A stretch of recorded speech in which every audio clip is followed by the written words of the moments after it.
Hello. Okay.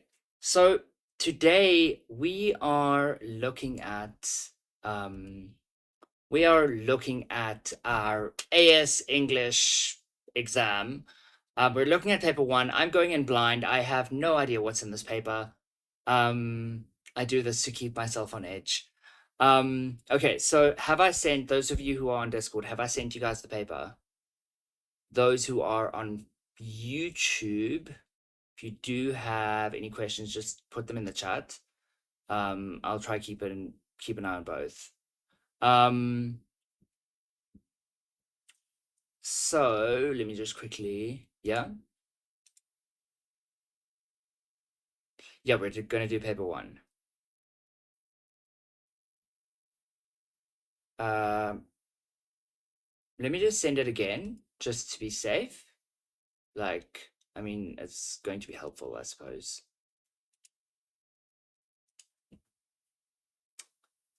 Where did I save it?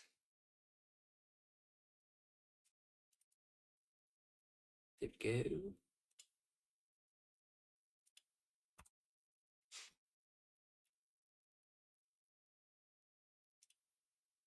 Okay, so how I recommend you do this.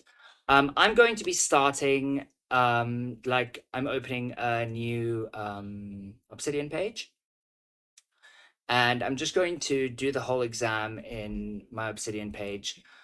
You can do it on paper or whatever you want to do it, however you want to do it. But I do expect that I'm working through it, you're also working through it, we're working through it together. It's like a team thing. It's not going to just be like a passive watch Marinus torture themselves thing. We good? So AS English. For those of you who want to be part of like the discussion here, you're welcome to join us on Discord, by the way. Let me invite you.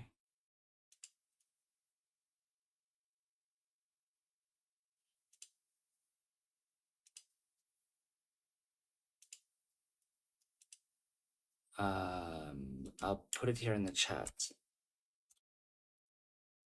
There you go.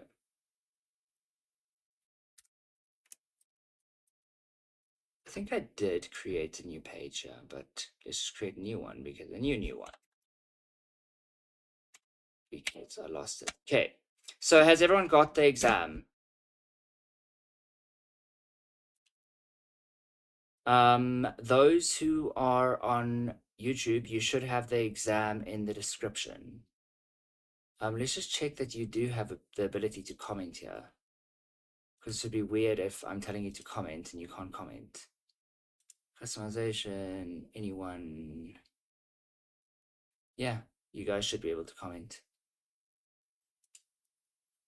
Okay.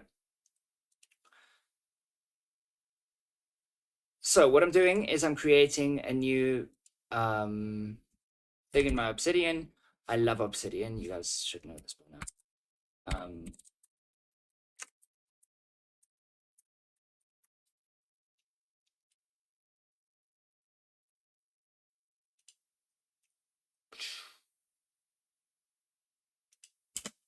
There we go.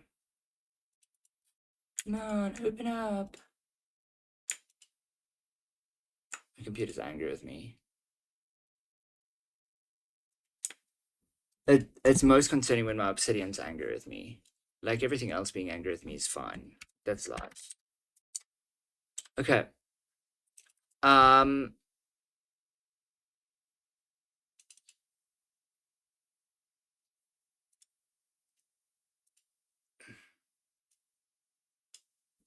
Didn't want to open this before the time, otherwise I'm going to be tempted to read it. And I wanted you guys to see me, like, watch me cook. Okay. Okay, I got it. Okay. So what we're gonna do here, I've got the exam in front of me. Have you guys all got the exam in front of you? Maybe I can just share this with you. Okay, so the exam in question. Um,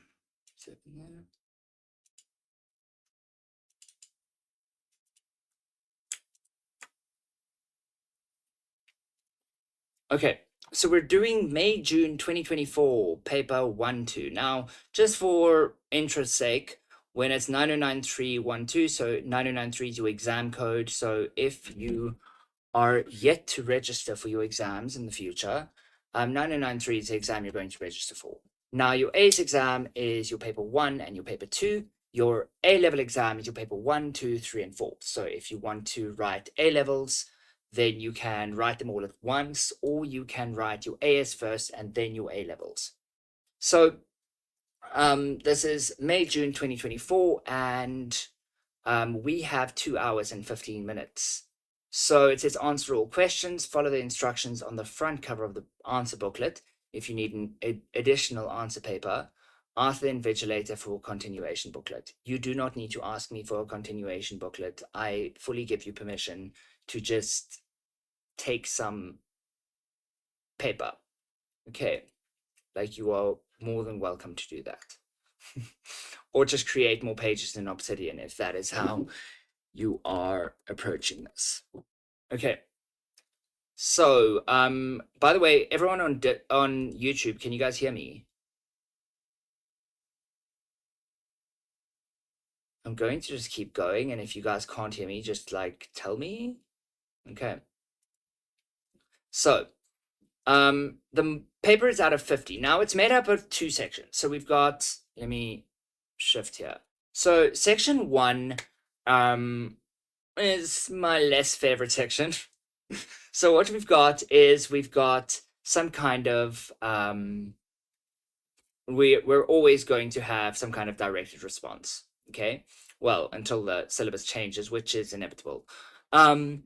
Now, question 1, you're going to be asked to write, you're going to be given a text, and then you're going to take that text and use it almost as like a springboard.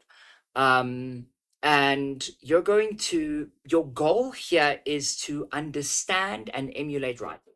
You need to be able to understand the intricacies of audience and context and how language is used, why it's used that way, as we're doing throughout this whole course. Like that's what the whole course is about.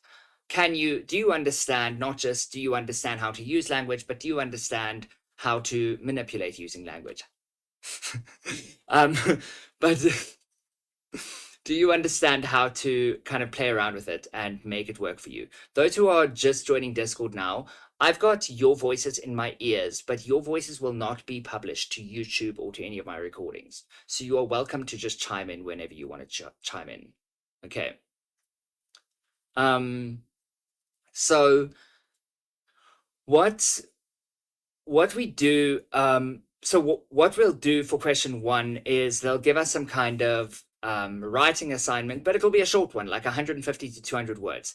Now, the problem is we have to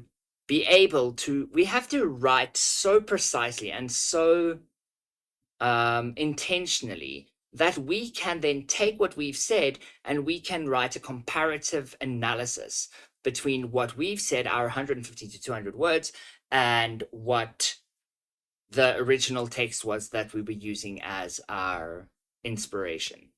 Okay. Just fair warning, I am having a no read day. I have days where my dyslexia is a little bit worse than other days, so we're just going to like love me today and just like not laugh at me if I stumble over the word, I don't know what, Prado. I stumble over everything when I'm having a day like today. Okay, so we're just gonna love me. So let me quickly I just want to show you around the paper. So we've got section A, directed response, question 1. Today, I know that it's like a very slow way to do it, but I just want to get through question 1A today, and we've only got 150 to 200 words to use.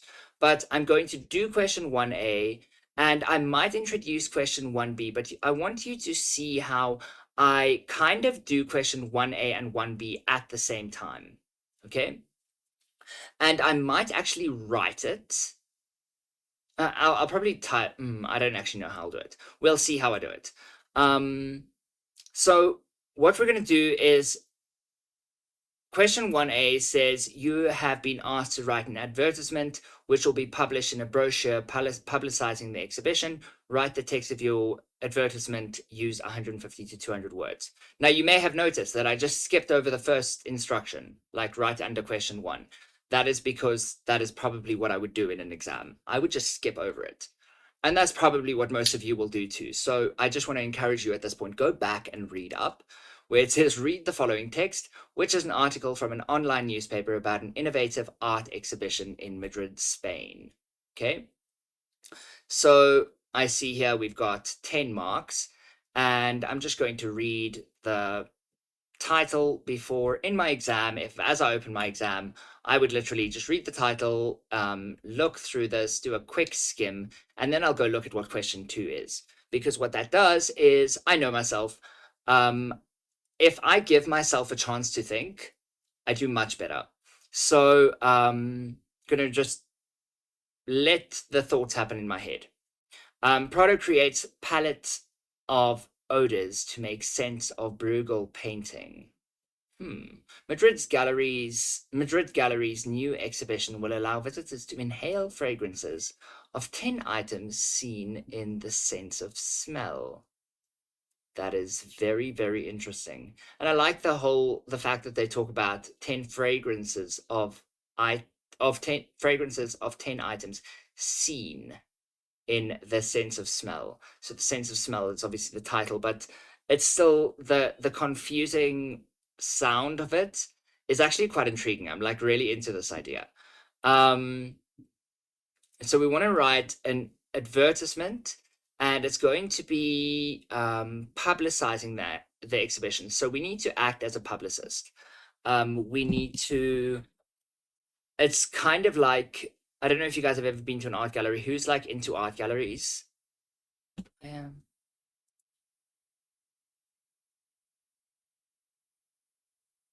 No one else. Can I just like?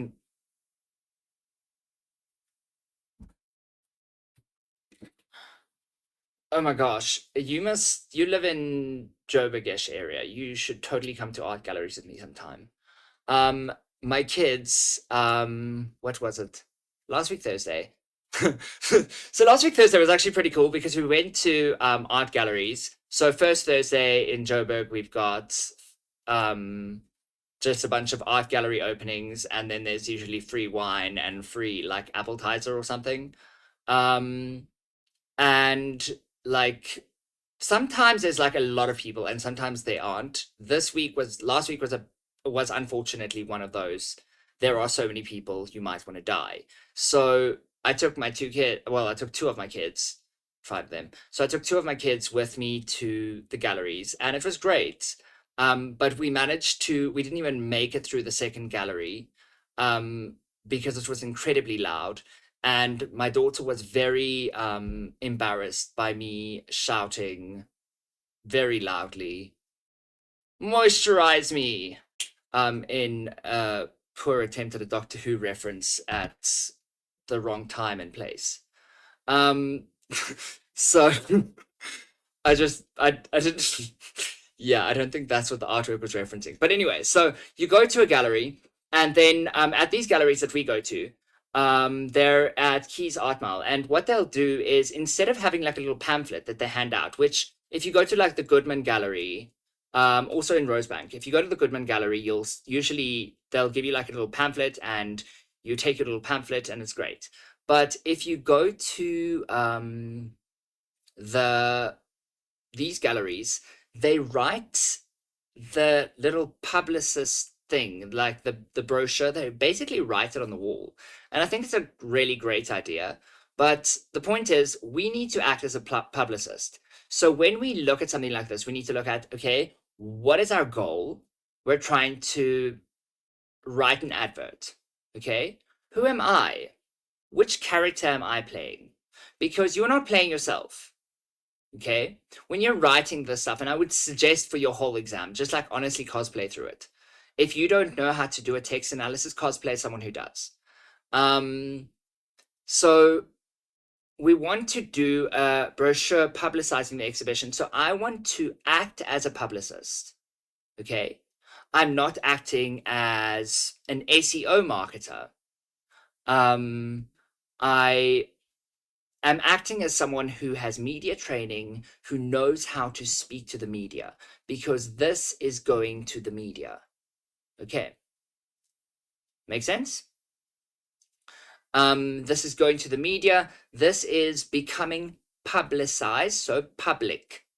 Okay. So we want it to be available to the general public, but we also want it's to do with art, and so we want to keep a bit of a hoity-toity nature, like vibe to it. You know what I mean? I just want to sound a little bit like you smell bad. Okay. But obviously I'm not going to remove my audience. It just adds a bit of exclusivity. And that's how I would personally do it. That might not be how you would do it. I just love to play around with exclusivity and stuff like that. It's fun vibes. Okay. So then our second question is, compare your advertisement with the article analyzing form, structure, and language. Now, I just want to note here for your brain is going to be doing stuff when we're analyzing form, structure, and language. What I'm wanting from you, what your exam is wanting from you, is not that you write 20 points on form, 20 points on structure, 20 points on language. What we are wanting is we want to see that you understand how form, structure, and language are achieving a specific purpose, speaking to a specific audience, and how this piece is written intentionally to achieve something. So the most important thing you need to know for any of this to work, like you're going to fail at this if you do not understand who your audience is and what your purpose is. And if you're going to say, my audience is the audience to this piece, that don't say it like that because that would be lame. But if you're going to say something like the audience is everyone who is interested in art, that is so vague, so broad, and it doesn't give you an understanding of who the audience is. So it doesn't actually tell you how the form, structure, and language were used in a way that is intentional for that audience. So be as specific as possible with your audience. Okay? And also try to be as specific as possible with your purpose. And you could even go so far as to say the way that the metaphors and similes work together to create this cohesive piece is what draws the audience in. And so you could literally build it around the fact that your metaphors and similes are kind of tools to create the form, and they're used for structure as well.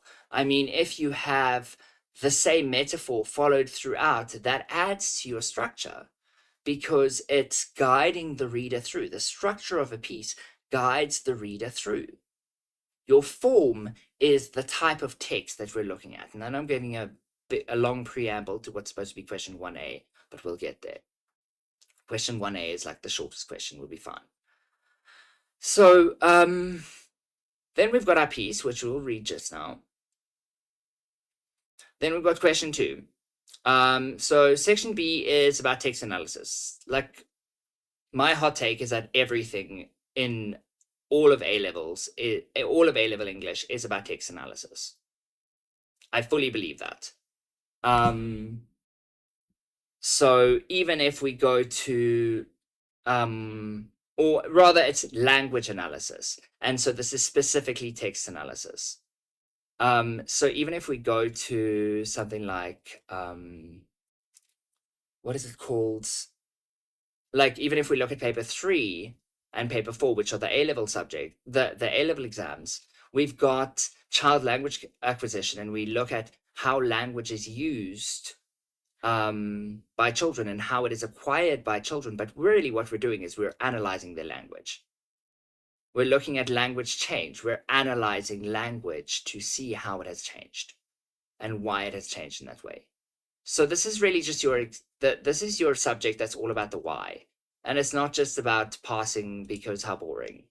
Like honestly, if I had to spend as much time as you guys do, which should be about 8 hours a week on English, if I'm spending 8 hours a week on English and the only purpose of it is so that I can get through an exam, which is like a 2 hour exam, I would get so bored.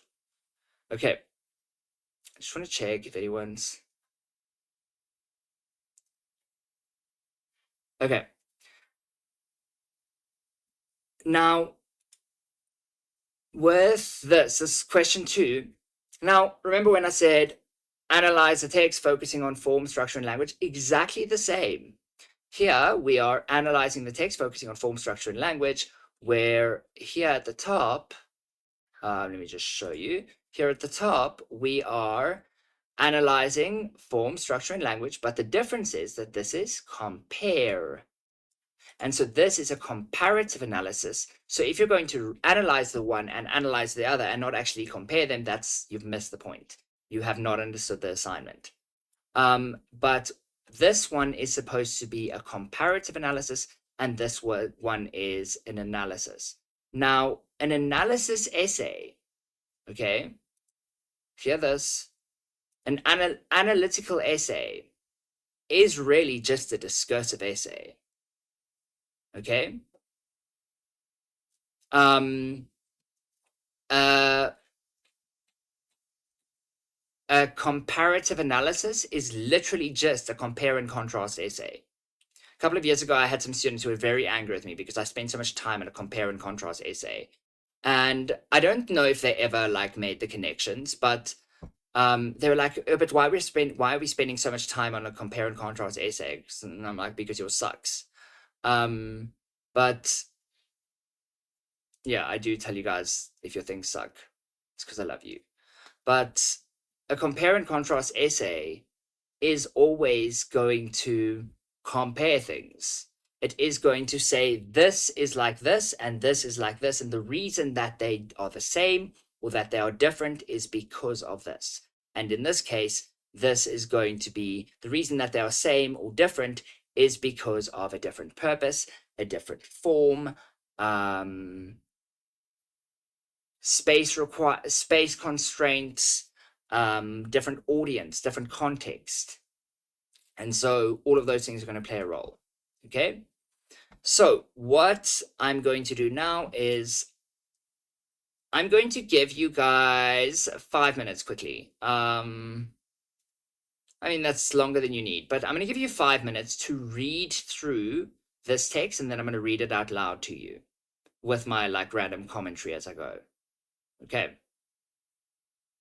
And I'm going to show you kind of like what happens in my brain as I read. And the goal of this is not to say this is how you must write an exam. The goal of this is to say, like you guys see, I've called it chaotic edition. It's really embrace the chaos of your mind during an exam. Your brain knows, you know exactly what you're supposed to be looking for. You know what you're needing to know. And so let your brain be chaotic. And you'll see I embrace the chaos all the time. Like my students know this. But I want you to read through it and take notes as you go. I'm actually going to take this piece and I'm going to put it into another document so that I can write on it. I always annotate as I read. And then, yeah, so I'm going to give you 5 minutes to do that. Quickly read that.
I do believe we have been 5 minutes. Am I right?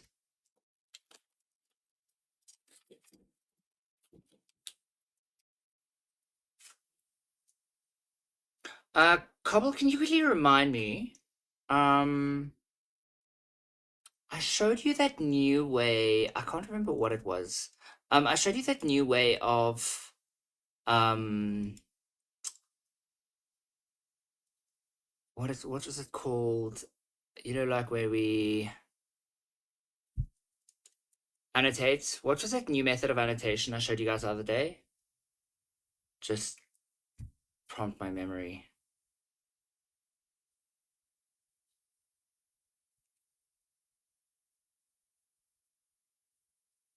Uh, no, it was with. Oh, it was where we basically. I remember. I remember. Okay, there we go. I just needed to not remember for a moment so that I could remember. Okay, so I've got my text here in front of me, and it seems incredibly small right now.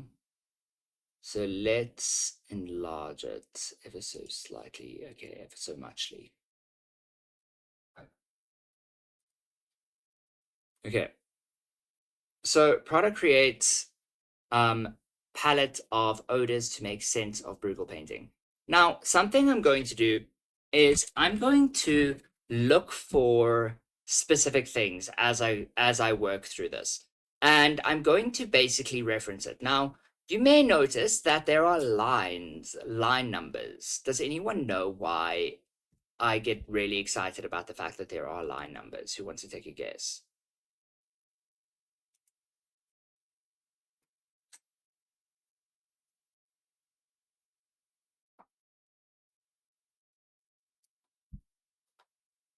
Um, Willem, I will, as people read, what we would be looking for when we are analyzing form. Sorry if I am jumping the gun here a little. Okay, let me just quickly answer that because that's a nice one. Okay, so when we're looking at form, we're looking for what type of text is it? Okay, so for instance, let's think. Let's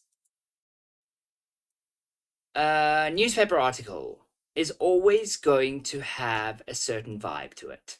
So when we're looking for form, we're trying to see what are the things that give it that vibe. Okay, I know vibe is probably a weird way to put it, but it really is. Um, if we think of it as a recipe, okay? So I love Moroccan curries. What is it that makes a Moroccan curry, and what are the components of Moroccan curry? I will always have cardamom in a Moroccan curry. I will always have cumin. I might have cinnamon. I usually do have cinnamon, but cinnamon is an optional for me when I make a Moroccan curry. Okay, so for instance, a couple of years ago we had a Usain Bolt one. I don't know if you guys have done it, but there was a Usain Bolt report that we needed to write in an exam.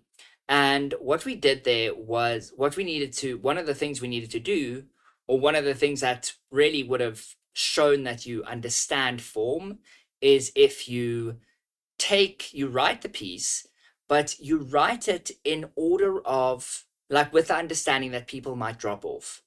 So you give your most important facts first, and you give less and less facts. So what that does is that is in line with a newspaper report or a sports report. Okay, so when we're looking at form, we want to look at how are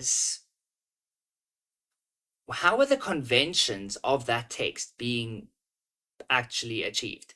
So, for instance, this text um, is what text? Let me just go open it up again. Sorry, I closed it. Um,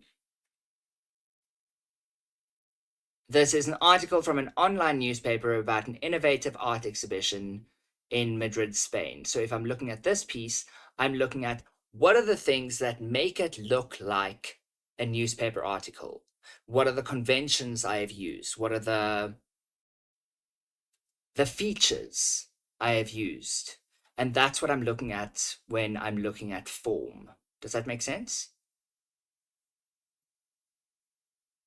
If you have another question on that, do post it. Everyone who is online on Discord, do you guys all understand that?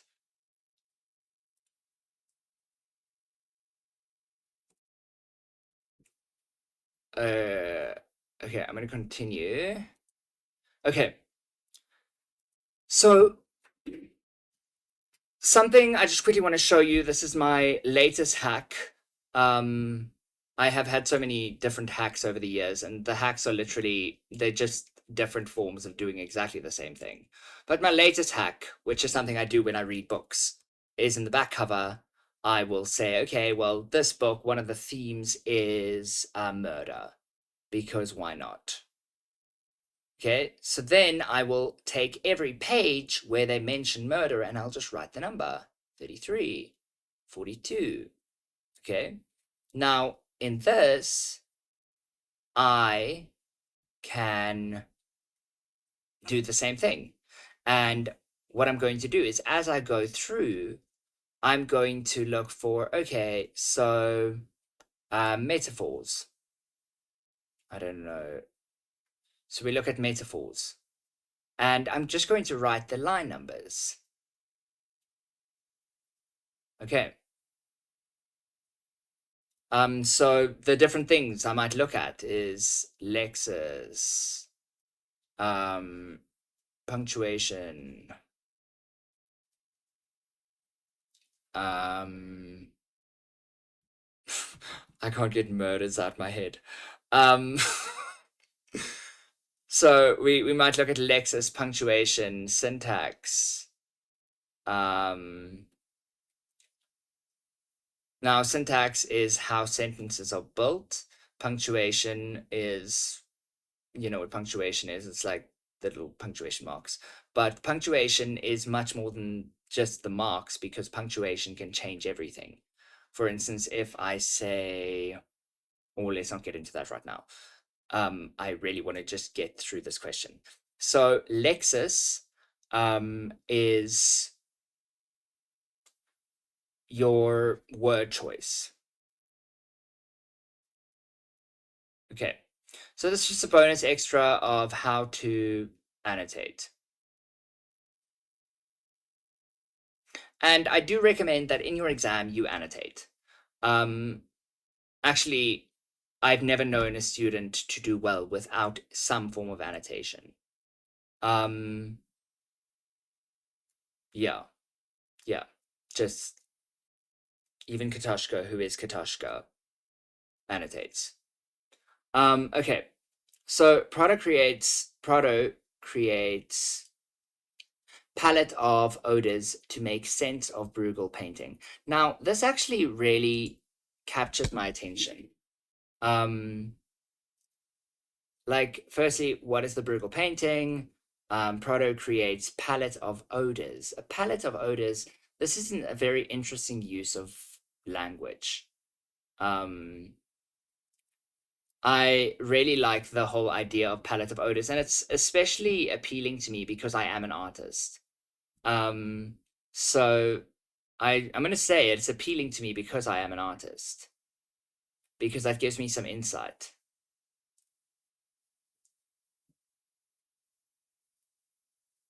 Now I'm just going to read this. I don't want to do too much commentary here. I'll do more commentary later, but I just want to do a bit of commentary as I go through this.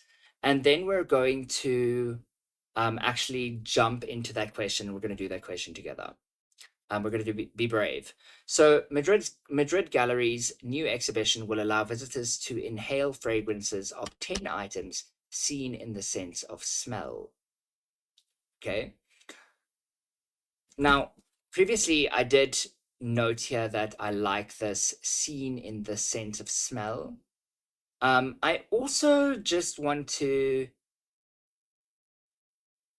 it's not very overt, but we have a lot of S's, a lot of sounds.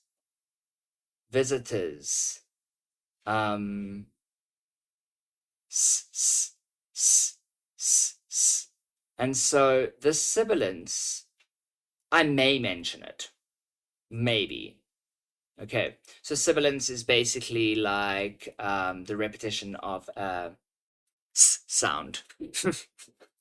Okay, so the 17th century Italian Cardinal Federico Borromeo was so impressed with Jan Brueghel, the elder's work, that he once wrote to the artist declaring he could smell spring itself in the minute petals and leaves that bloomed from the Flemish master's brush.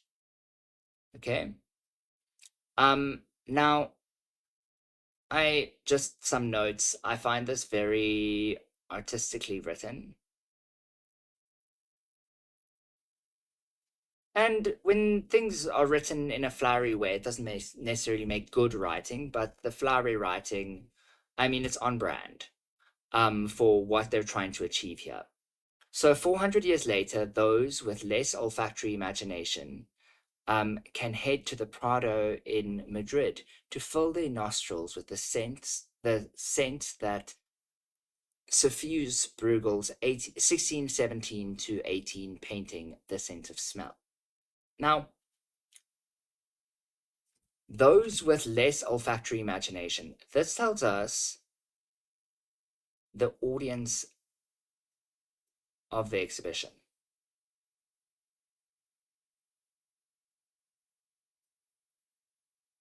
Okay. And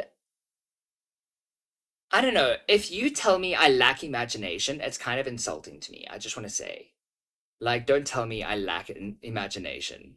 So the fact that we're saying for those, so like, if you don't know what these smells are, then you definitely lack olfactory imagination. Therefore, you must go see this. And I really like that.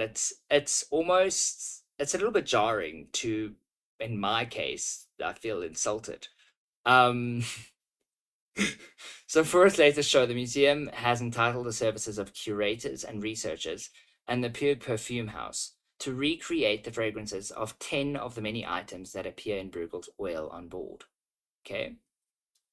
So the work, part of a set of pieces on the five senses, so this gives us the context, tells us where we're coming from, shows a beautiful garden where plants and flowers abound. So the purpose of this piece is to kind of loop in the audience.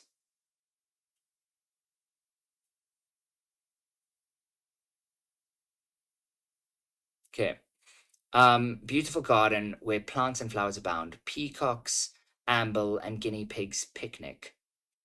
I love that.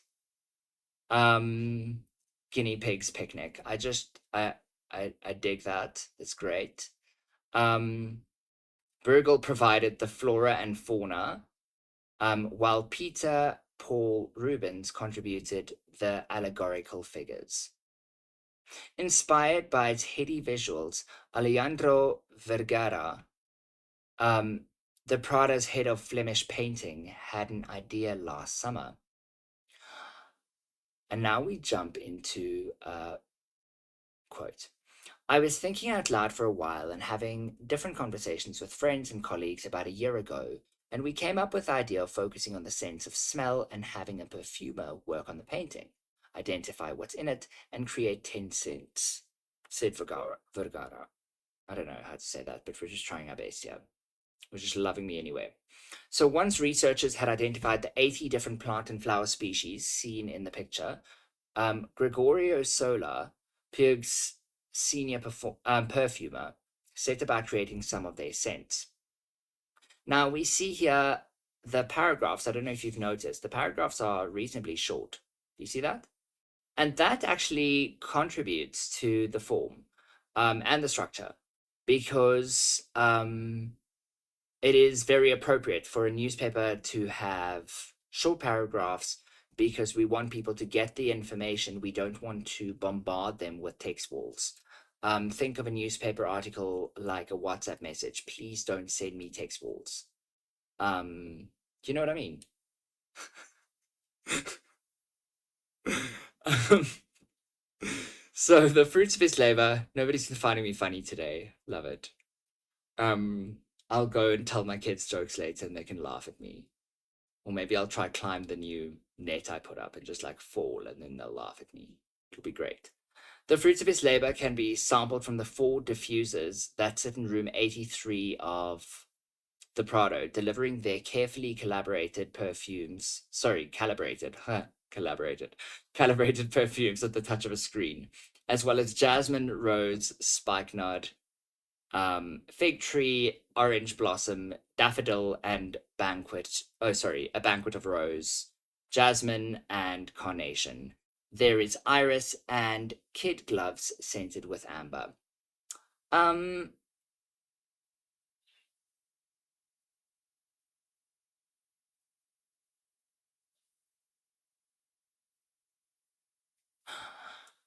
that list.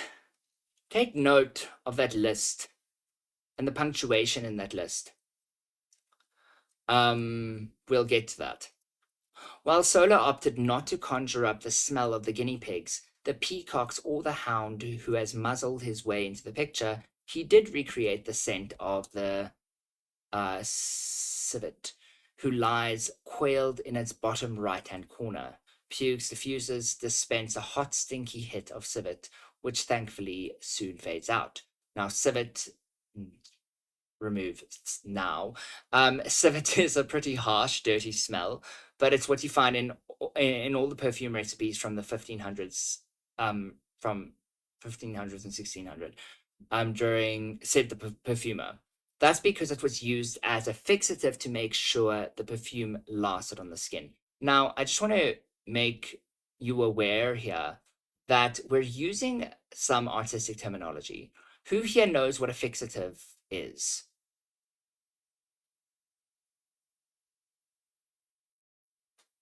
Let's see on YouTube if anyone knows.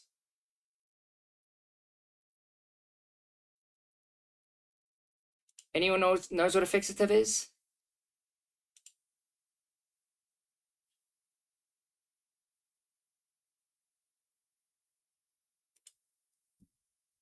Okay.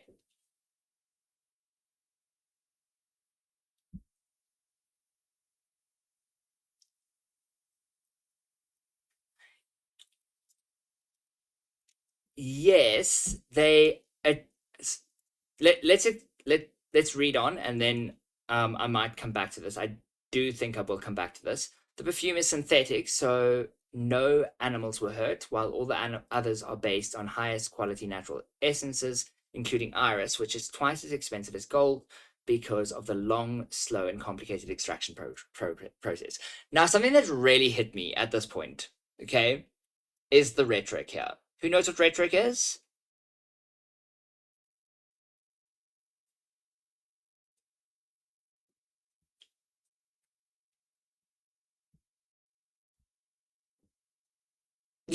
Yeah, no, can someone else, like, this is like Cobble's question. Like, I ask this question like every week, okay?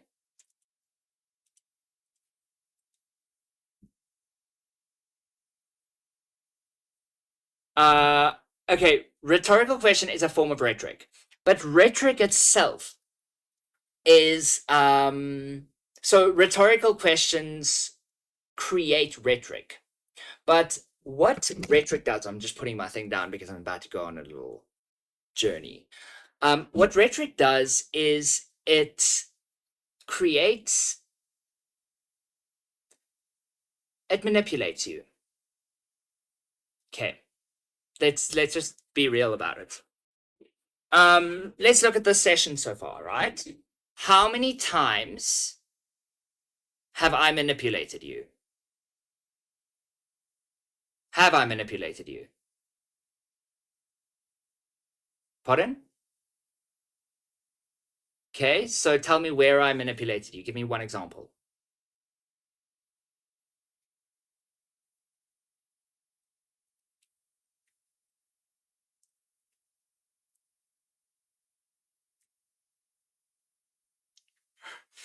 Yeah.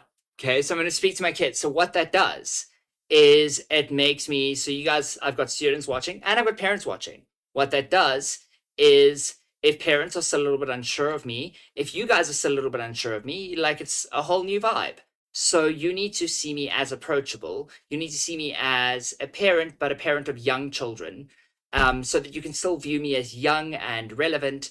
And so by referencing my children, I've referenced my children laughing at me. I've referenced my children having 5 children. Um, and so this places me in the perspective, in the space of being a parent, but you guys can still see I'm young. And so it kind of makes you feel like I genuinely care, which I do, but I have manipulated you to believe that I care. Okay? Manipulation, manipulation isn't bad always. It does have bad connotations to the word, but we're always guiding people's thinking. We're guiding people's thinking about us. And so, yeah, asking a question is a form of manipulation to get an answer. And also, something I do is when I ask a question, I just keep quiet. I stare at you for 7 seconds. I count to 7 in my head. Someone will answer. Because nobody can cope with how uncomfortable the silence is when I just stare at you. So the thing is, we're constantly manipulating, and manipulation isn't bad. So rhetoric is basically when we use the 3 techniques that I want to just illuminate here quickly, is ethos, pathos, and logos. Now, logos is when we use facts to try and get people to agree with our point.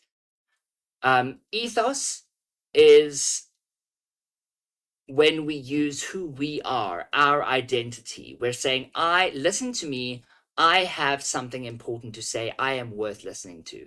Pathos is like, you know what? You really should. It's like a call to emotion. The same way that logos is a call to logic, pathos is a call to emotion. Now, rhetoric is basically the practice of this, the practice of using language to build the argument as much as the actual facts build the language, build the argument. So let's look at this. So we've got the perfume, the perfume is synthetic, so no animals were hurt. Okay, great. While all the others are based on highest quality natural essences. So we're using this word natural. We all love the word natural, but what does it actually mean? If someone says to me, yes, but you must only take natural things, I'm like, so take a Panado, because Panado comes straight from a tree. And when people are like genetically modified, I'm like, stop eating broccoli. Broccoli is genetically modified. Broccoli is a man-made vegetable.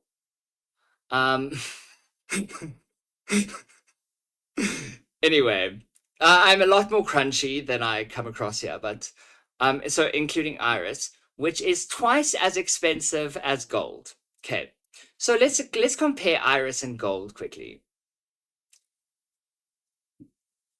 So iris is twice as expensive as gold. Now, do you think you need almost kind of the same amount of gold as you do iris?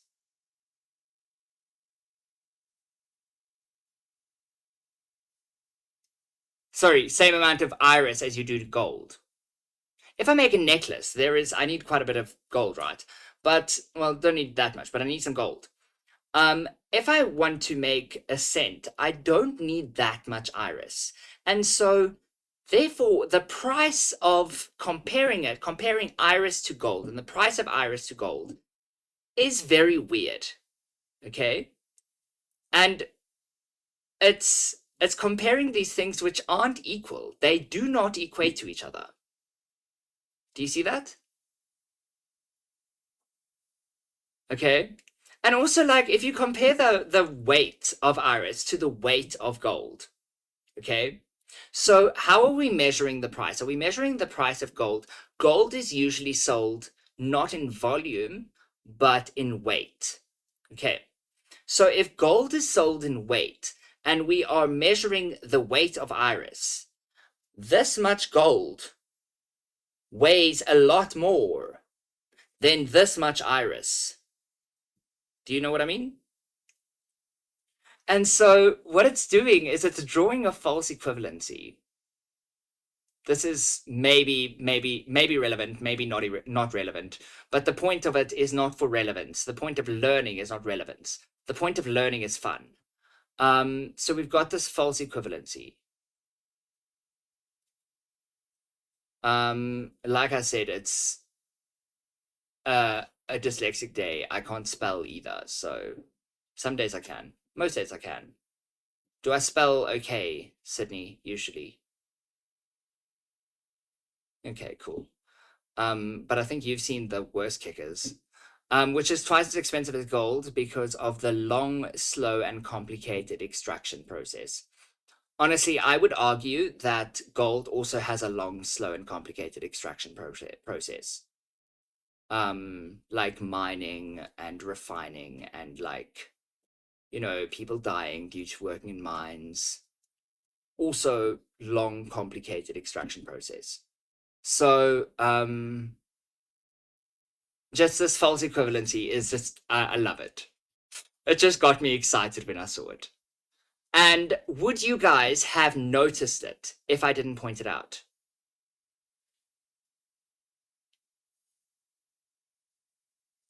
But are you able to see past it now? Now it's like very obvious, right? Are you going to make your whole essay about it?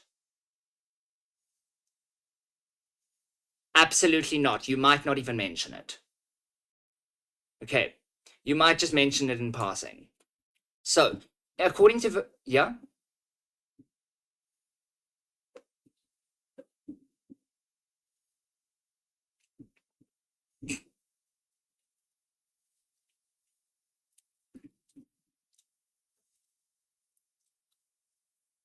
Yes. That's absolutely, oh, yeah, because the thing is, I would say, well, the false equivalency is used because I probably wouldn't even use false equivalency. But yeah, absolutely. I would talk about the fact that no animals were hurt. I will talk about highest quality, natural, the word natural, which is just like such a buzzword at the moment. Um, Twice as expensive. And we all have an idea that gold is expensive, but gold actually relatively isn't that expensive. Gold is just a standard. Um, and so we've got that going, and we've also do you see how this paragraph, let's just stop on this paragraph, let's keep on this paragraph. Do you see how the flow of this paragraph is slow?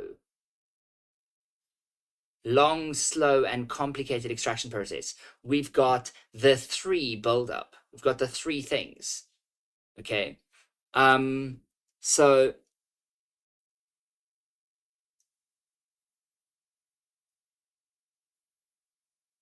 one, two.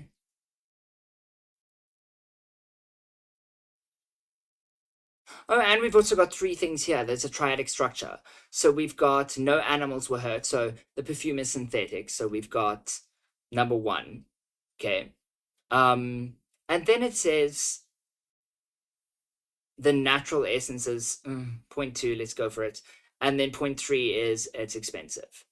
And this whole idea of long, slow, complicated extraction process. So we've got another triadic structure. So the triadic structure makes it feel almost like supreme. It makes it feel like the top shelf thing.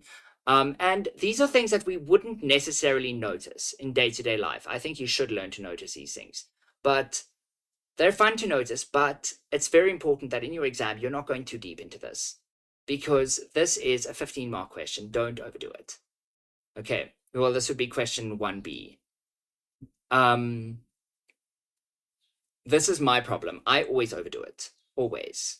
Like, I am known to overdo everything. Um, so, according to Vergara, the strange, innovative exhibition is intended to introduce visitors to the miniature world of Bruegel and to the sense of past centuries. Okay, so Bruegel is phenomenal, but many people don't focus on him, and the reason for that is that he paints very small scale, which makes it very hard when you walk through a museum, said the curator. And the Bruegel name is also a mess. People don't know which Bruegel they're looking at because you have Peter Bruegel, the elder, his son Jan, or Jan probably, I don't know, and there are a bunch of other Bruegels, and that causes confusion. But, added Vergara, the sense of smell is an incredibly beautiful painting achieved by using single hairbrushes. That sounds beautiful. And a magnifying glass. He hopes the unusual mix of sight and smell will pique viewers' interest in the entire five sensory series. Okay. Entire is also something I want you to just look into later on. I think it's a really nice visit to a museum. In 45 minutes, you look at five beautiful paintings and connect with the idea that you're not expecting. Connect with this idea that you're not expecting, the smell of the past. Solar hopes his sense will fix Bruegel's picture in people's minds as keenly as civet musk fixes a fragrance. Okay, so we've got this again, this reference to the civet musk, and so we've got some kind of balance between here. If we look at this as an artwork, we've got this balance. We've got the previous facts brought in later on. Now, I just quickly want to talk to you about fixative because now I do see its referenced again. It tells you here what fixative does, but fixative is something we use in art to kind of, like, if I do a painting, I will spray it with fixative at the end, or paint it with fixative depending on the type of fixative I'm using. I often use hairspray as a fixative if I'm doing a drawing. I might use fixative many times during a drawing, and at the end, I might use a more permanent fixative. But the thing is, fixative is something we use as artists. You use it, so it is a form of artistic jargon. And I mean, it is on brand for this type of piece. And so we are aware of the form, okay? Like here, this is where the form is coming in, okay? Our olfactory memory is stronger than our visual auditory memory. The memory of our mother's perfume, of our first car, or of the first day at school with the smell of new pencils and pants, he said.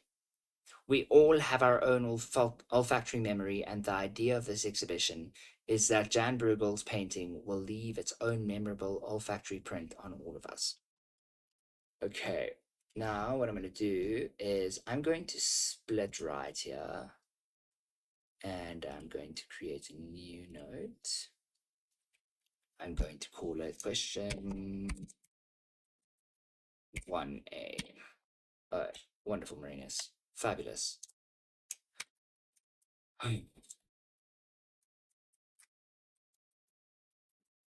Imagine if I could just spell question, guys.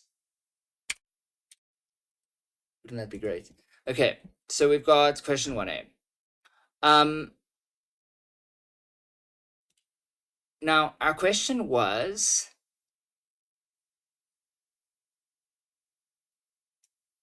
just going to copy and paste it. You have been asked to write an advertisement which will be published in a brochure publicizing the exhibition. Write the text for your advertisement. Use 150 to 200 words. Do you see, these are a couple of things I want you to notice. Do you see how there were some really great examples of advertising in this article? Okay. Now, if we are writing an advertisement, okay, this is an advertisement made for the general public, and we are publicizing the exhibition. So you might want to, you're creating, it's going to be in a brochure, it's only 150 to 200 words. So that if you're writing like normal size, um, I don't know. I've seen some people like write very minutely. Um, so there was a time, I think I was in like grade 7, and my teacher was like, Marinus, you need to start writing a little bit bigger. I can't read your handwriting. Because I got into this whole thing of the smaller I write, the more I can fit on the page. And I like to have my whole thing on one page. And also, like when I did art, I used to like write in my art journal. And so, like, I used to write a lot. I still do write a lot, but I wanted to fill the whole page, right? So, we want to make an advertisement that's going to be published in a brochure. So, what are our features that we're looking for? You guys can post them in the chat quickly.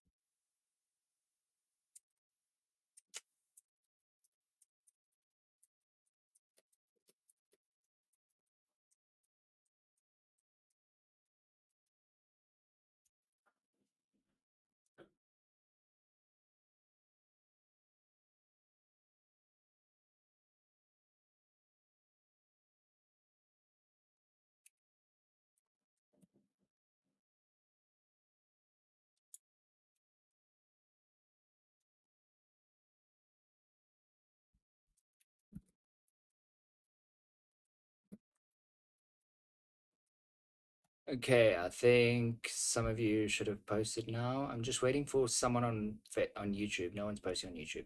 It's fine. I see people typing on Discord.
Okay, so someone says, we're looking for persuasive techniques. Great.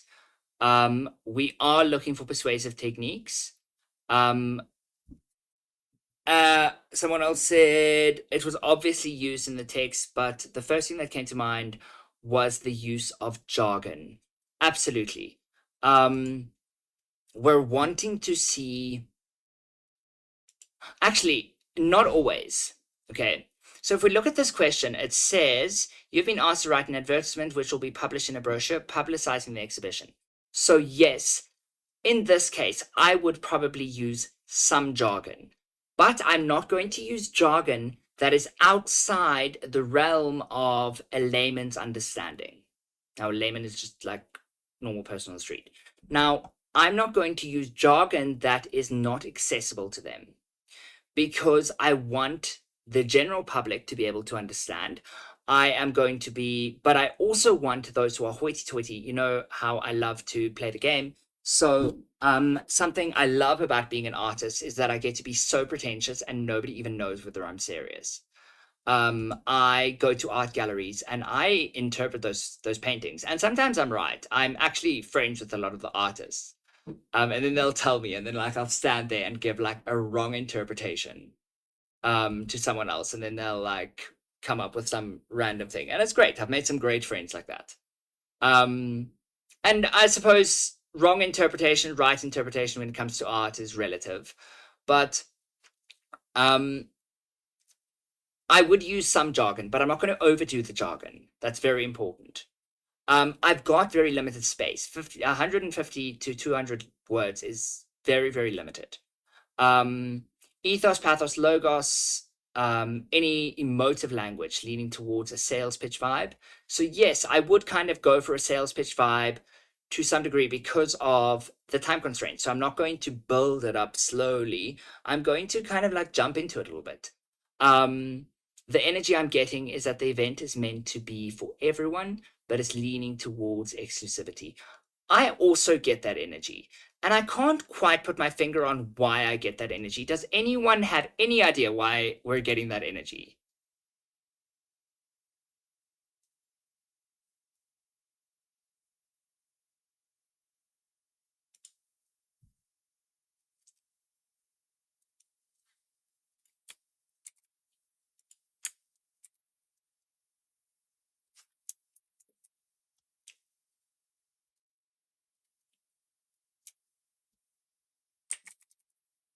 Yeah.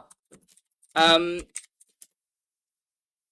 like we have this expectation that they have this expectation that we already know what we're talking about when they're using their jargon, and they do explain their jargon. But it's kind of like it's quite well written and it's got the references at the bottom, but I think the references are added later. Um, I think yeah, the very specific Lexis and all the flowery language. I I also find that the flowery language almost makes it inaccessible to people. Does anyone else find flowery language difficult to read sometimes? Because you're like, what are they actually talking about? Is there some deeper meaning to this thing I'm supposed to be understanding? Does anyone else experience that sometimes? So, it's really funny. So I can write an amazing art essay, like amazing. Um, that's actually where I learned to write my English essays. Like I wasn't so great at writing for English at school. I was very great at writing for art at school. And um in my art essays, and still when I go to galleries, I'll be like, um, I will talk about the balance. I will talk about the harmony, and I will talk about the curvilinear line, a, a line being curvilinear. I will talk about the weighting and things like that, and I do understand those things. But there are far simpler ways to say it. Okay. There are simpler ways to say it. And so I can speak to my kids about it and they can fully understand what I'm saying without me using all the jargon that I'm using. And so the jargon I use to kind of build that exclusivity, and building the exclusivity does what?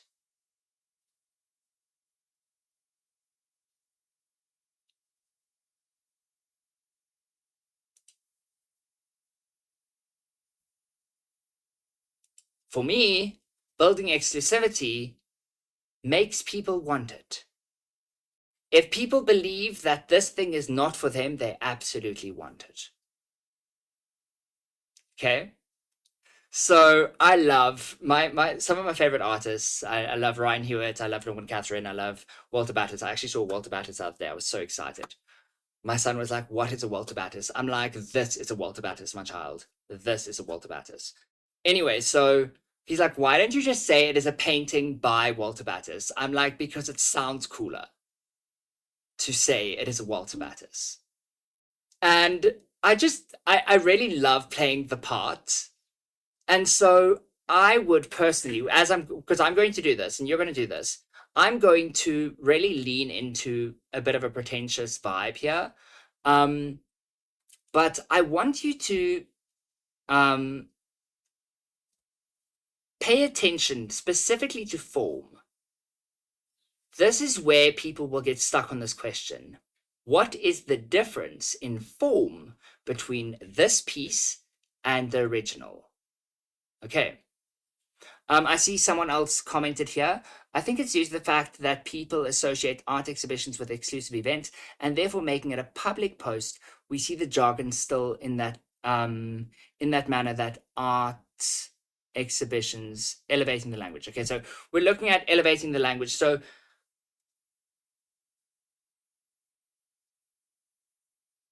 kind of it's a I think what's being said here is that we're elevating the language. I think there are two different points, but when we're looking at a post or any type of art event, if you're already in the art world, you're already that's how people are speaking. If you come to my class, there is a way we're speaking. I am talking about um, Lexis. I am talking about morphology. That's what we're talking about. That's how we're discussing things. So when I go and I go talk to Katashka, she's like, Marinus, I absolutely know what the stuff is, but can you please talk to me like a human and not like one of your students? Because I absolutely do know. I did get an A on my for my A levels. I do not need a lesson on this. I taught you all of this. So can you just calm down for a moment? And it's because I think this is a key thing. If you are in that world, if you are already in that world, you naturally talk about it that way. I naturally talk about art with balance and harmony.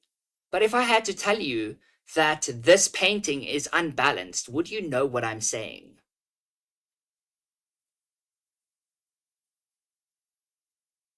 Like, you might understand, okay, there's a lack of balance, but like, when I'm saying there's a lack of balance, what I mean is what it's missing. I would usually think that there's a lack of balance for something.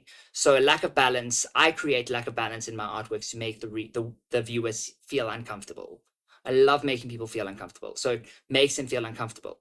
So we can do that in our art.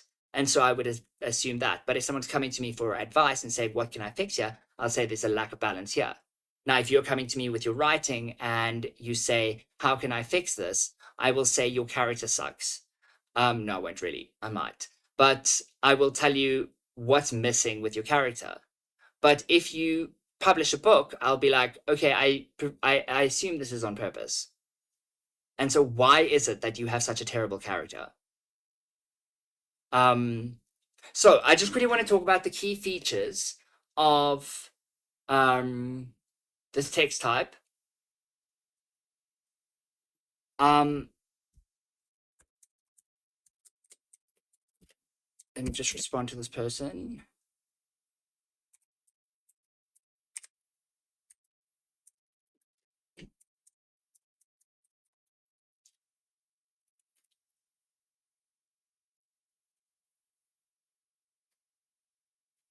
Okay, so things that I'm going to definitely include.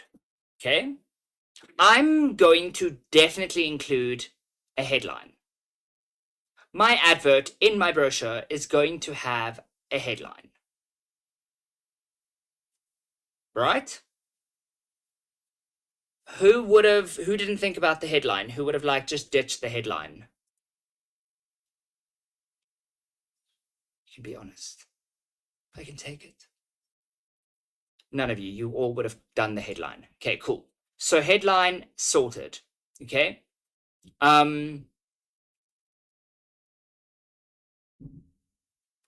Okay, so someone says, wouldn't all the specific jargon deter the general public since it makes them feel stupid? It depends. Okay, so different people have different perspectives on this, and I've explored this in depth actually, because I'm really interested in the social component of this. I have found that when I lower my Lexus online, if I speak online, if I teach, whatever, when I lower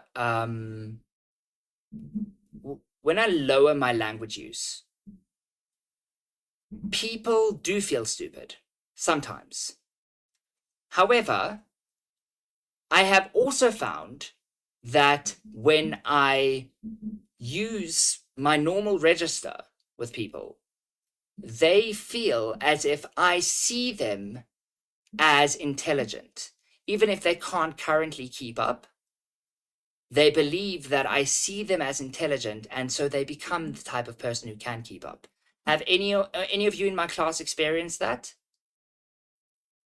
Felt respected by me not dumbing down the way I speak?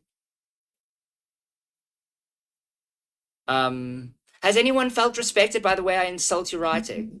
Okay, I don't insult your writing, do I? No, but like, have you felt at all like, okay, I'm not going to beat around the bush.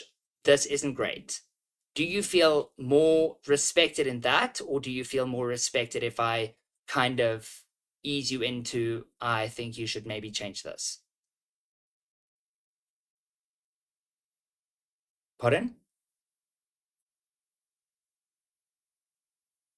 I also personally prefer the brutal honesty, which is why I do it. But like, the thing is, I think it is very much dependent on the type of person. And so that's why that's something I love about this question is you can take it whichever direction you want to take it. You are about to compare, you're doing a comparative analysis. In that comparative analysis, I encourage you to explore why you use jargon or didn't use jargon, and how that would connect with the audience or not connect with the audience. It gives you something to talk about. And then you could say, okay, well, if you use a lot of jargon, it would match up with the original piece. If you don't use a lot of jargon, it would not match up. Personally, I will use one or two jargon words, but I'll make them very basic. And that's what I'll do instead is I will use elevated lexis in another form. Okay, because jargon isn't really elevated lexis. Let's just be real here. Do you guys agree? Anyone disagree? Saskia, do you want to just jump on the Discord maybe? Because I see that you're interacting quite a lot. Then you don't have to. There's like a slight delay on the YouTube. Anyway, so what I'm going to do now is I'm going to give us 20 minutes. What's the time now? Okay, we're going to have 20 minutes. We're going to take 20 minutes and we're going to write this. Okay, I'm going to go get myself a glass of water, or actually, I'm going to go get myself a switch. And then we're going to write this, and then I want your feedback. Okay, cool.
Okay, so I should have mine done in about 10.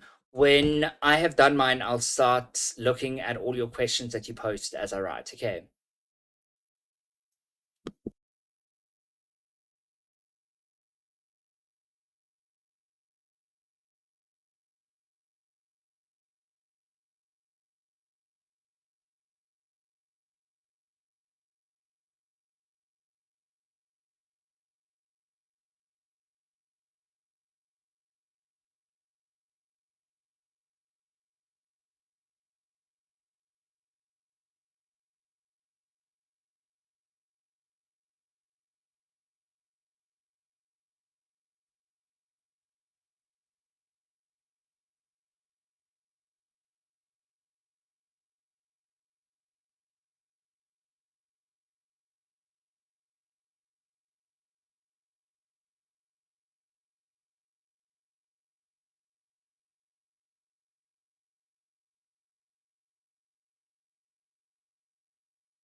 I'm not gonna lie, I am low-key struggling with this.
Okay, Claire, you said, can we annotate our own writing in question 1A in order to help us just find where we used certain figures of speech? Um, when we do question 1B. I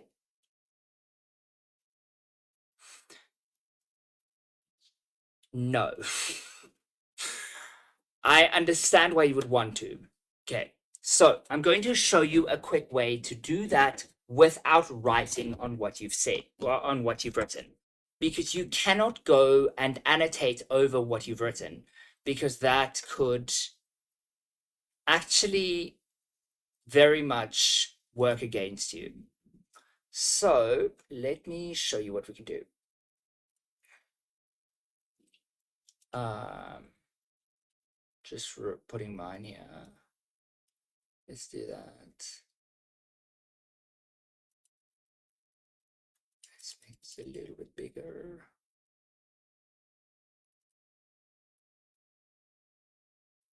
Okay, so if I take this, here's my original piece. Let's say I'm actually going to take my question 1A. I'll copy it and paste it.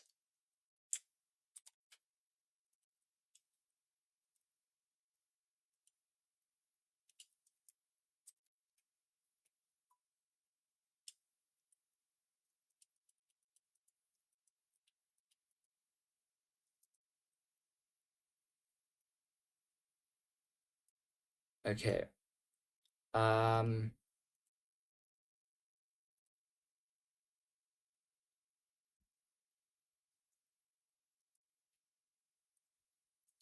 so I don't know if this is a real link.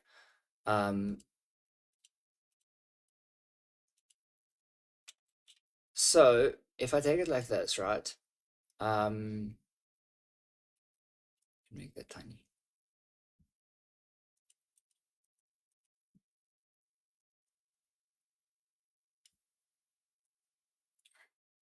Sorry, this is a little bit difficult. So I take my piece here. I've got this.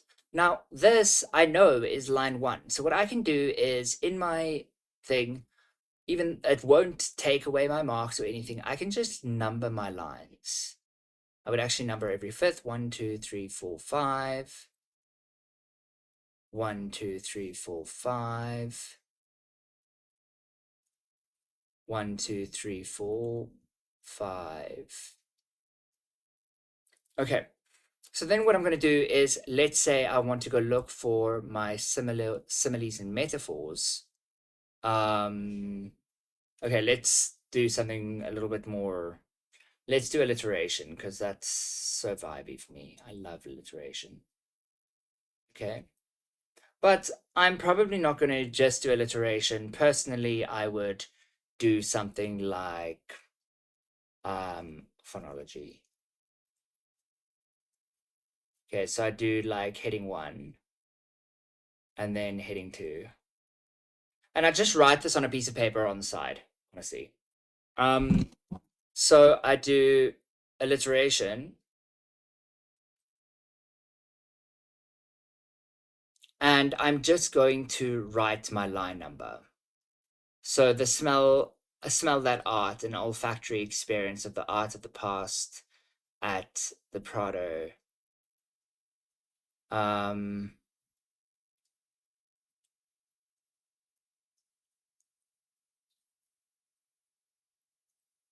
Now, this is maybe a little bit advanced. The sound, even though it's not the same letter, ah, ah, ah, it's still making the same sound. So if I look at my phonetic alphabet, it's doing the same thing.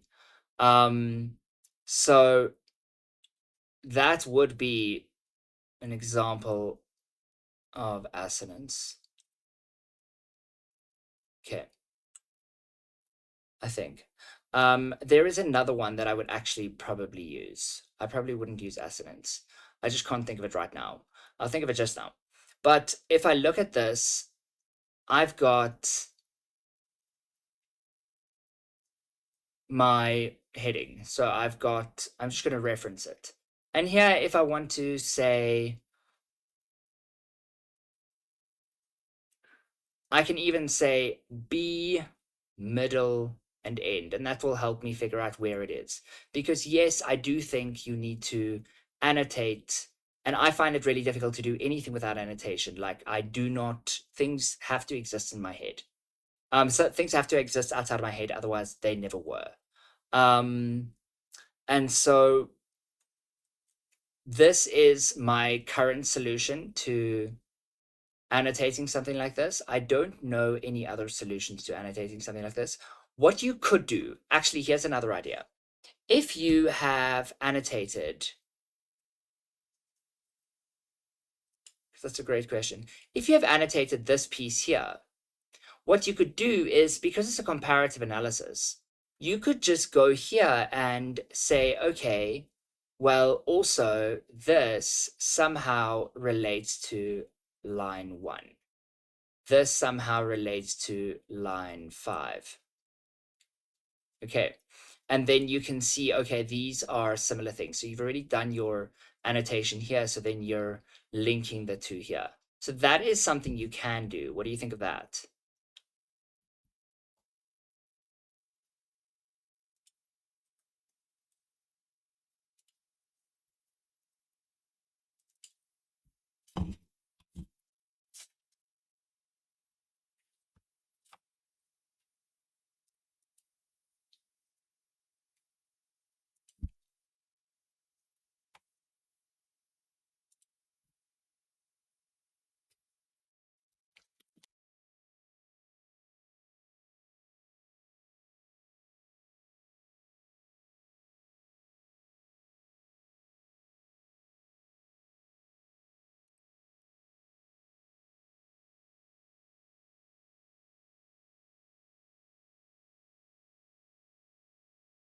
Tell me quickly, it's everyone who is watching. Are you all on the WhatsApp group, the Discord, the email list, everything? I just need to be able to tell you if I'm going to move a time and whatever. I do have 5 children, and I am in a court battle for 3 of them. So not my court battle, but um we have social worker visits and things like that. And so sometimes things happen and I might need to move something. So I need to be able to communicate with you. So are you on some form of some level of communication with me?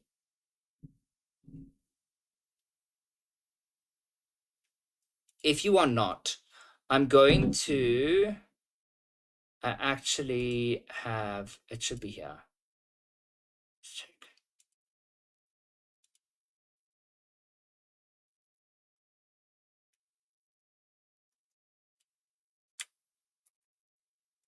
I specifically put the papers up where you can get this so that I can communicate with you about the future sessions. But you can go there and just go sign up there.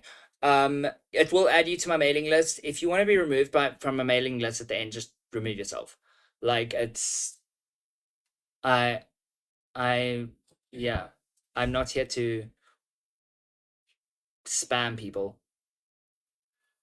I honestly have better things to do in my life. Okay. Laugh. Has anyone on Discord got any questions before I read my answer? Which I am honestly very, very nervous about. Like, I don't dig my answer that much, but I never do. Like, with these things, I never do. And I absolutely invite you to roast me. I mean, I roast you guys so often, so I absolutely invite you to roast me. Okay?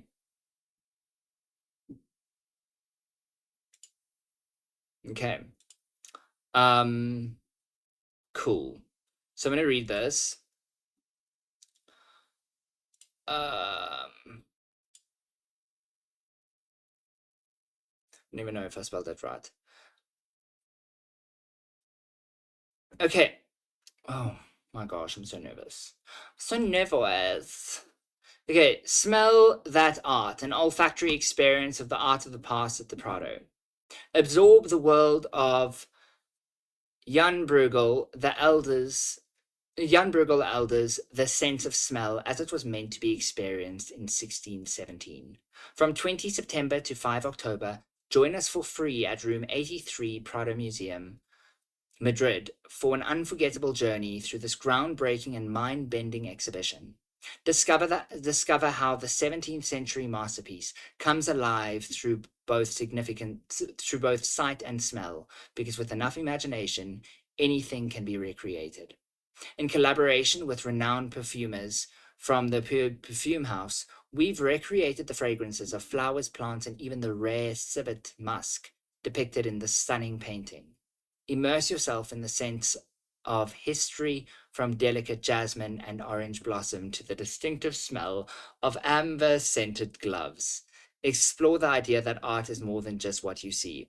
Okay, reading this again, don't dig it, but anyway, visit, I made up a website, Prado Museum. That might actually be the website for more information. Now, this is how I evaluate writing, okay? I have read it to you, okay? I am not going to comment. I want you to tell me your thoughts, okay? Be as nice or as harsh.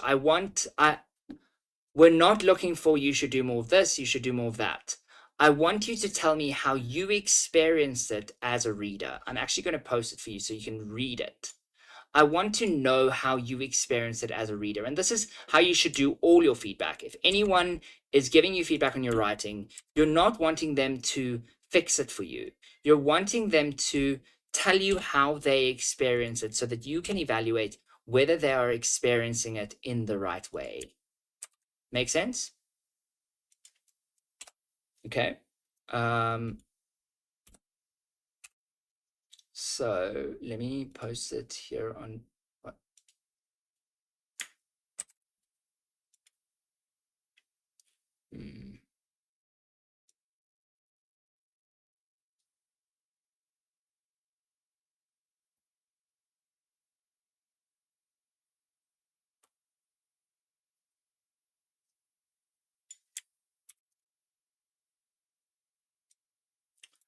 Oh,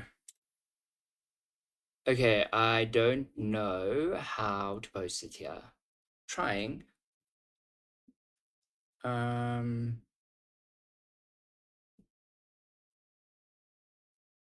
What if I just add it to the description?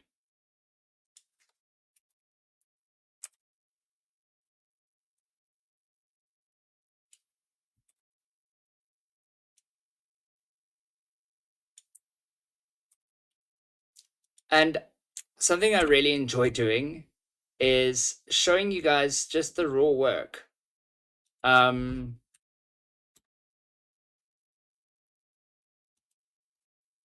Sometimes it's good, sometimes it's bad. I don't enjoy this one. I like I like a lot of my writing. I just don't enjoy this one. And that's okay. Like, fully okay. Your writing doesn't always have to be good. And yeah. Okay. So I've posted it there. What I want you to do in the comments, okay, of this video is I want you to give me clear feedback.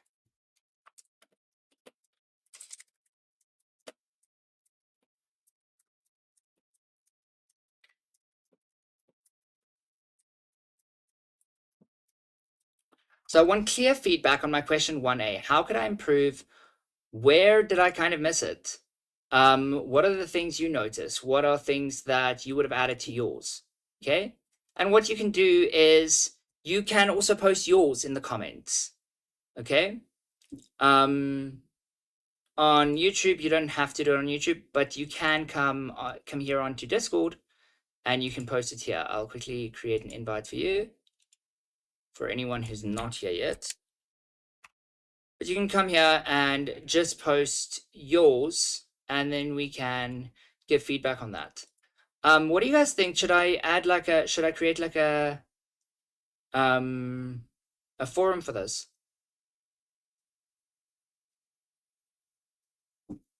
Should I create a new forum, or should I just use the normal forum?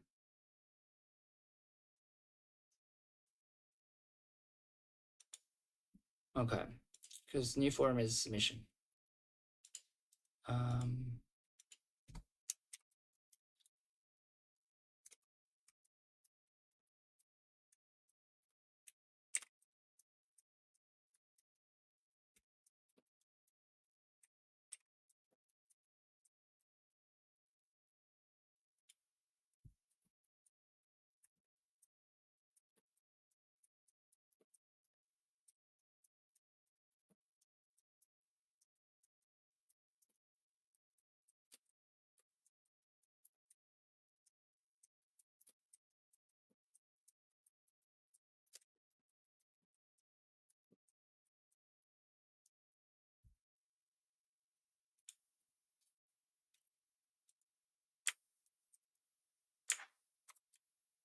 uh,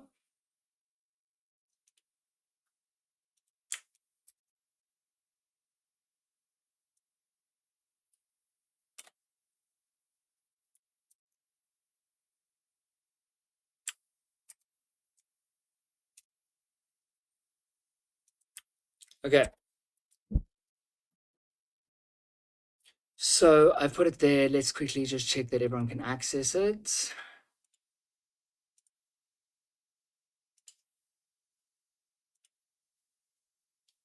Usually my thing is hidden, but like I'm going to just unhide it for a couple of days so that you guys can do this. I'll probably hide it again on the 19th or 20th, okay? So I'm posting it here. No, I'll unhide it from, I'll make it unpublic, so it'll only be public to my AS students. Okay, is everyone cool? Does anyone have any questions?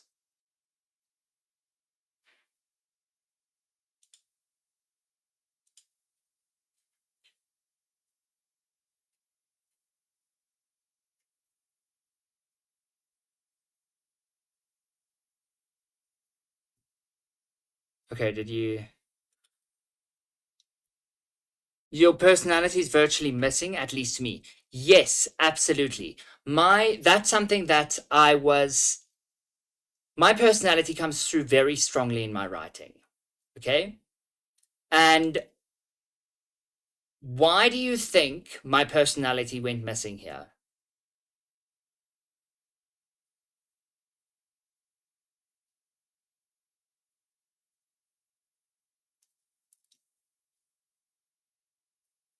I am trying to sell the exhibit, but I am a really great salesperson. My writing style should always come through. Okay? And yes, I'm trying to sell an exhibit, but would you buy from me? Would you go to this thing? No, it sounds incredibly corporate. I wouldn't. Okay? Remember, I am making an advertisement that's going to go in a brochure publicizing the exhibition. Okay? I need to still have some kind of me. There needs to be some kind of a writer's voice. And something that I omitted from this was a writer's voice. And yes, I can write in a way that doesn't have a voice. But I'm never going to write well in a way that doesn't have a voice. Okay? It is not about me. Absolutely.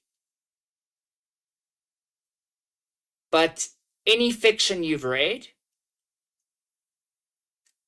or no, fiction will always have a narrator. Even if the narrator is not someone, like, even if the main character is the narrator, there is always a narrator. There is always a speaker. That speaker is not a character in the story. The story is not necessarily about them, but they do still matter. Otherwise, it is dead, it is bone dry. Make sense? So I still need to have some kind of personality to it. So I started well, smell that art, an olfactory experience of the art of the past at the Prado. But then my son came into the room. I got really anxious. And I was like, what am I even writing? And I couldn't focus anymore. And I thought about fixing it. I thought about changing it. Why did I not change it? Because I thought, you know what? I want you guys to see I experience exactly the same thing. This is like an exam. Under exam conditions, the breeze might just be a little bit wrong, and then you can't focus. Maybe you've got a headache. Katoshka got to literally all of her A-level exams with a migraine. These things happen and it sucks. Okay? Now, you spoke about wanting to include some flowery language to hint at the exclusivity of the event. I did not do that. Why did I not do that? Because I got distracted. Okay, so I'm probably going to rewrite this to make it like actually nice, but I missed completely what I wanted to do because I got distracted. And I look at this and my confidence is really low now in this exam. If I was writing this exam, my confidence would be hit. I'd read it and I'd be like, this sucks. And that would determine the rest of my exam. So how then would I overcome that in my exam? How would you do it?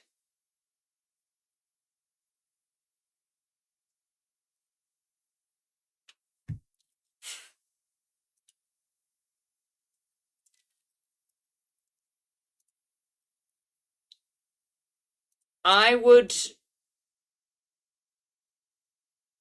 Okay, so part of the reason I do this in exams is I set myself a time limit and I say, okay, this question, I've only got 10 minutes for it. I've only got 20 minutes for it. Because it's like I break it up into mini exams. Okay? Question 1A is done now. I can't do anything about that. It sucks. Sorry about that. Let's just do my best in question 1B. Next exam, question 1B. Next exam, question 2. And so I'm like, you know what? This sucks, but let's move on. Okay, and this is honestly how I've dealt with all of my life. Because like so many things suck. So just move on to the next day. Move on to the next question. Okay? And if you have time, come back. But it is better to lose a couple of marks here in this 10-mark question than to lose the other 40 marks. You know what I mean?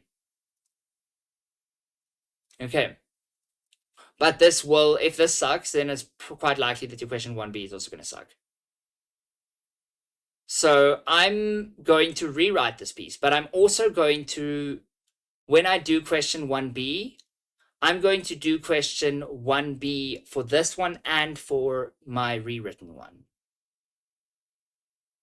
Okay. Cool. So can you guys post your questions here? We'll take a look at them. Everyone gives feedback to each other and we do this whole like team vibe thing. Okay. Goodbye, everybody. I will see you guys tomorrow at 9 o'clock.